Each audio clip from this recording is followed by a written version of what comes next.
نحمده ونصلي ونسلم علی رسولہ الکریم اما بعد فاعوذ باللہ من الشیطان الرجیم بسم اللہ الرحمن الرحیم۔ اسلام کے معنی سلامتی اور امن کے ہیں، اور اسلام کی تعلیمات ساری کی ساری امن اور سلامتی سے متعلقہ ہیں۔ اسلام کے بارے میں پروپیگنڈا کرنے والوں نے، مغربی سماج نے مختلف طرح کی باتیں مشہور کی ہیں اور اسلام کی طرف تشدد اور اس طرح کی باتیں منسوب کی ہیں۔ لیکن اگر ہم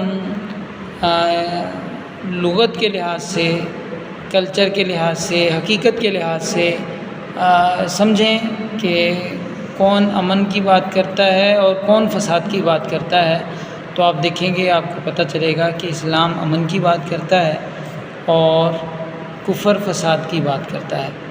تو اس سلسلے میں کچھ سلسلہ وار کچھ ویڈیوز بنانا چاہ رہا ہوں۔ یہ اصل میں نے ایک آرٹیکل لکھا تھا، ایک پچھلے سال بین الاقوامی رحمۃ للعالمین و خاتم النبیین کانفرنس ہوئی تھی، اس میں نے نقض امن کے سماجی، معاشی اور قانونی محرکات و اثرات اور تعلیمات نبوی کی روشنی میں ان کا تدارک، اس کے حوالے سے ایک آرٹیکل لکھا تھا جو شائع نہیں ہو سکا تھا، لیکن وہ میں نے بہت محنت سے لکھا تھا، اور اس کے نتیجے میں بڑی ہی مزیدار قسم کی باتیں جو ہے وہ اسلامی تعلیمات کے ضمن میں سامنے آئی تھیں۔